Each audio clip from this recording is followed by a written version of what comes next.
Next is from Minchin Sirleaf, and the subject is tell me how you really feel, Mr. Fish. K100 crew, what's going on? Bobby Fish is making some pretty candid comments on multiple outlets, ranging how he's being underutilized, how he's being utilized in AEW. He's got a link here. Bobby Fish discusses how he's being presented in AEW. Did you bother to read any of these links? I'm going to read it. I'm just going to read his quotes. I did, yes. It's just short. It's short here, okay? I have to agree. Good job. I have to agree. I certainly agree. I mean, when it comes down to, we've all been doing it a good long time. Have to be numb in the head, and that's the most political way I can put it, not to be good at what we do. So I know for a fact that myself, Kyle, and Adam all do what we do at an extremely high level, whether that's together or separate. It's our employer's job to know what to do with that. So frankly, it just comes down to, figure it out. Utilize your talent, and we're getting paid. Use this the way you can best utilize us. Get the most bang for your buck, and whether that's happening or not currently is, I don't know. It's up for debate in this commentator's opinion, no? And I'll just speak for myself and not speak for Kyle O'Reilly and Adam. I should be utilized a certain way, and if my employer doesn't see that, then it's bad on them. Know the value of your talent, and it's just being good at booking wrestling. The thing is, if you do nothing but put people over, putting people over doesn't mean anything anymore. So you lose your value. So being able to utilize your talent is knowing how to balance those things. I'm like any other wrestler. I'm not going to say I'm the biggest fan, but I've spent 20-some-odd years learning this craft, and I do it well, and nobody's going to tell me that I don't. And I've spoken up to the people I watched growing up who have paid compliments, and to me, it's even somewhat surreal to hear guys that I watched growing up comment in a positive way about the way that I do the business, that they used to put food on their table. So now I'm good. I'm not going to miss words. I know I'm good. So if you're the person paying me and booking me, use me appropriately. This was like a massive word salad to basically say, no, I'm absolutely not being used like I'd like to be used. Would you agree with that? Yeah, but wow, here's the thing that you got to see. I predicted this. I didn't say it on the show, but I predicted it to people that I know. I said, it's going to happen soon. People are going to start talking out. Right now, nobody's saying anything. But, bro, I've said this a million times. I have no qualms about saying it again. I like Tony Khan. I love talking to Tony because he likes all the same I do. Football, college basketball. Not a lot of people like college basketball. He does college football, wrestling. We like the same movies, comedies. He's got a really good sense of humor. I try not to talk too much about his business. And I don't want him to think that I'm trying to angle for a job. But I can tell you this, bro. The last few times I've been I remember one day, won't even say who the wrestler was, very good friend of mine. I was backstage in AEW. This was probably a year ago. And there were a lot of WWE guys coming in, a lot of new people coming in. It was the first time the originals were being shoved to the side. Because you can imagine how people like Sonny Kiss and Joey Janela and all these other guys that were there at the beginning, and you don't really see much of them anymore, are feeling when all these other people are coming in. But that was going to happen. When you get bigger fish, you're going to use them.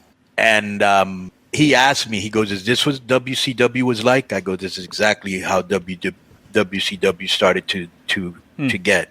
And he was like, oh, And then the last time I was there, bro, you have no idea how many people came up to me and they were with the booking. They weren't happy how they were being used. And they were very, very vocal about it, Yeah. And it's kind of funny because our boy, I don't think he gives a the rest. In front of everybody in catering, he came up and he was like, yeah, thank God Konnan's here. Maybe they'll use him, be somebody that knows how to book logically.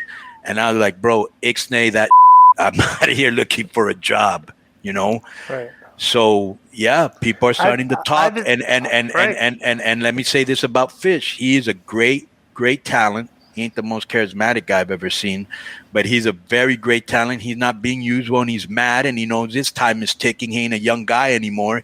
He waited to finally get paid and ended up being used, right? And he's mad.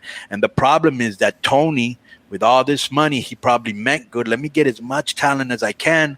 But now you're a victim of your own success because you don't even know what to fucking do with them. And I've told you a million times, put them on the other shows, Put them on the Rampage. Just did their best number ever. Put them Rampage on the did. Yeah. What do you mean the best number ever? something like that, or like their best number in months. No, it's got to be a better number than usual because it's been going down every month. Their best number ever is like 800,000 people more than like their or like their, it like says here Friday Night's Rampage averaged 528,000 viewers, the best rating since April. Okay, since April, my bad. And so, when they went up, and because they had a stronger card than usual, and we go back to these elevation and dark shows. Nobody wants to see that. So that's all you got to do. Beef up those other shows. You got the talent to beef it up with. Put strong angles like you do on Dynamite, and then have, like I said, have Road Dogg on one, have Rosto and Disco on another one, have Gabe Spakowski on another one. Let them do their. They're all experienced in what they're doing, and whoever doesn't give you results, you put somebody else. But bro, you know, on that, and we're starting to see cracks. We're starting to see cracks in the armor. People are now talking up. Bro, right? I read, and I don't know if this is true, but if it is true, you've got to think what the going on. That I think you guys told me on the show that guy John Grisham cut a promo on Tony. Yes. Right. Like, really, who's John Grisham? Right.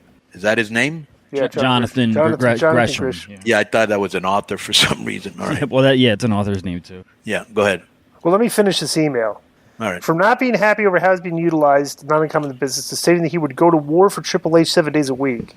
As guys have been a part of creative, how would you handle this? It's becoming more and more apparent that folks are not happy with how they're being used, and grass isn't always greener. But it also isn't prudent to be so vocal in your dissatisfaction about your current employer without some sort of diplomatic buffer. How does Khan handle this? Because Fish can't be the only one.